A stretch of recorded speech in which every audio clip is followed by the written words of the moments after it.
Assalamualaikum warahmatullahi wabarakatuh. Semoga yang lagi nonton video ini sehat walafiat. Ada punya lagi sakit, semoga penyakitnya cepat diangkat oleh Allah Subhanahu wa taala. Ada pun yang belum sholat, silahkan melaksanakan sholat karena itu tujuan kita hidup di dunia ini. Oke, karena this is moon Maulid, kita bahas tentang Maulid walaupun 12 Rabiul Awal itu udah lewat banget. Sebenarnya aku bingung mau bahas apa di bulan Maulid ini, ya kan? Bulan Maulid ya banyak pihak bersolawat aja sih kalau gue. Keutamaan bulan Maulid dan larangan yang ada di bulan Maulid. Ya, seperti itu.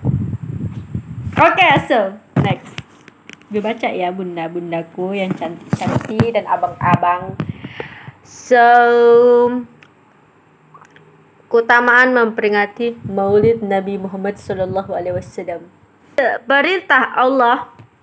Jadi di dalam keutamaan Maulid ada sebuah perintah dari Allah Subhanahu wa taala.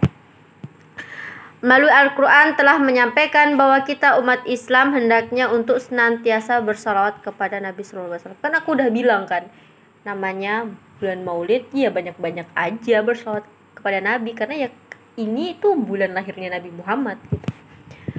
Firman Allah tuh sesungguhnya Allah dan malaikat-malaikatnya bersolawat untuk Nabi. Hai orang-orang yang beriman, bersolawatlah kamu kepada Nabi dan ucapkanlah salamat penghormatan kepadanya. Keutamanya yang pertama, meningkatkan rasa syukur kepada Rasulullah SAW atas kehadirannya sebagai contoh tauladan umat Islam. Ini gue cuma baca keutamaan aja ya teman-teman yang sangat aku hormati. Yang kedua, memuji baginda Rasulullah, of course dong, dengan cara bersolawat ya kan. Yang ketiga, thalabul ilmi atau menambah pengetahuan melalui pengajian saat Maulid Nabi.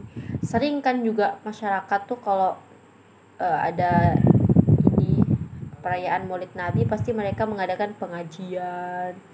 Lebih banyak menyebut asma-asma Allah dengan bersolawat, dengan mengirim baca-bacaan yang memuji Nabi Muhammad begitu kan. Ya seperti itu. Jadi itu tuh sebenarnya ada dalam keutamaan dalam bulan Maulid ini. Ya seperti itu. Yang keempat, Nabi Muhammad menjadi suri teladan umat Islam dalam berperilaku karena dicontohkan semasa hidupnya.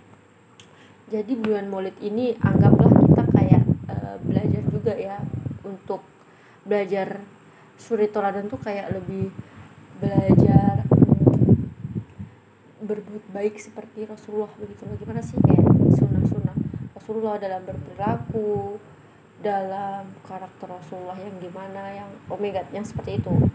Sulit juga menjelaskan ya. Insya Allah kalian ngerti sih menurut aku. Si paling males menjelaskan, woi. Oke, hikmah. Jadi kita hikmah memperingati datangnya bulan Maulid Nabi Muhammad sallallahu alaihi wasallam. So, hikmahnya yang pertama adalah berselawat kepada Nabi Muhammad. Salah satu kegiatan utama Maulid Nabi yaitu berselawat kepada beliau, sehingga dengan adanya kegiatan Maulid Nabi akan mendorong untuk memperbanyak selawat kepada Nabi Muhammad. Aku ingatin sekali lagi.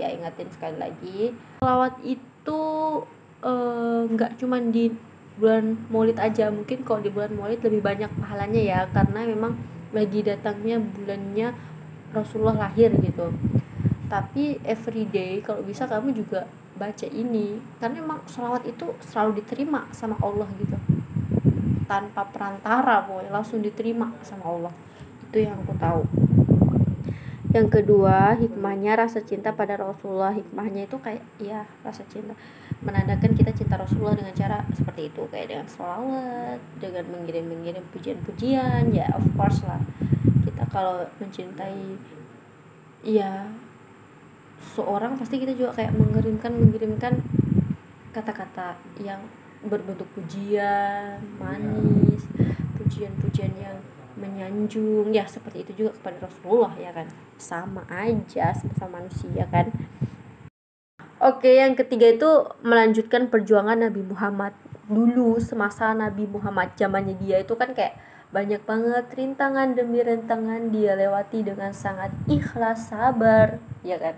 So karena itu termasuk hikmah dari bulan Maulid, jadi kita mengingat kembali rintangan yang dilewati Nabi Muhammad. Siapa tahu kita bisa menerima astagfirullahaladzim, meniru kesabaran Rasulullah gitu, ya kan. Apaan tuh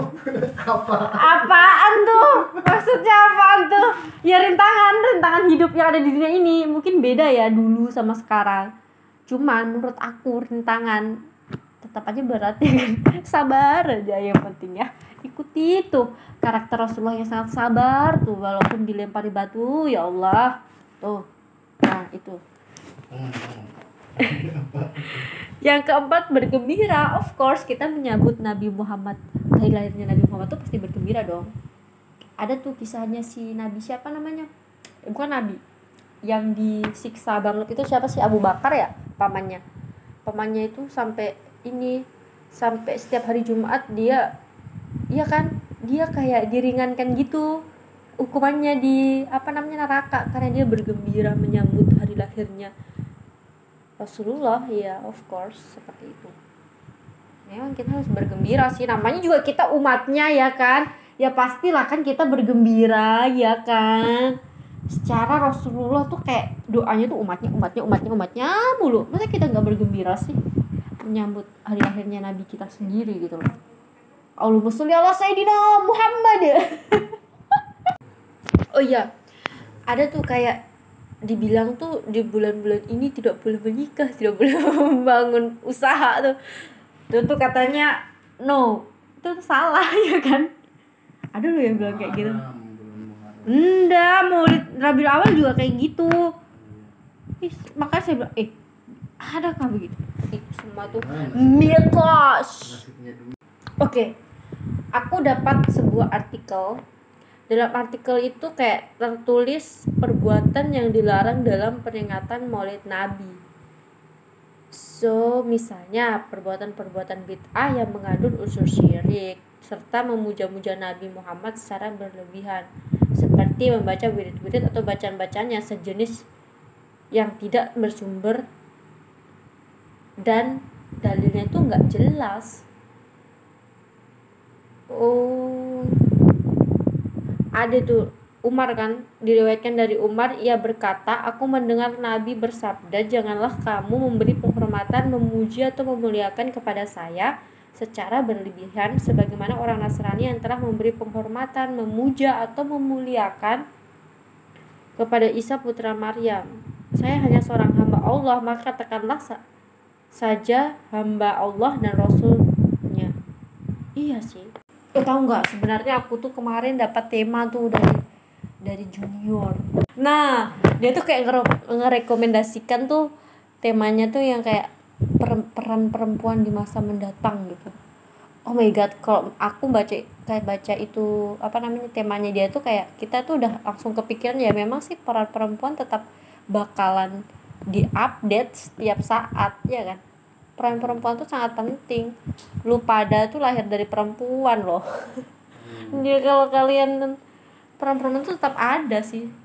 Ya kan, intinya itu. Nanti dibahas semakin kesana. Sekarang udah aja ya, udah malam. Yang belum sholat isya, jangan lupa sholat isya of course. Okay, that enough. So diskusi today kita akhiri sampai sini.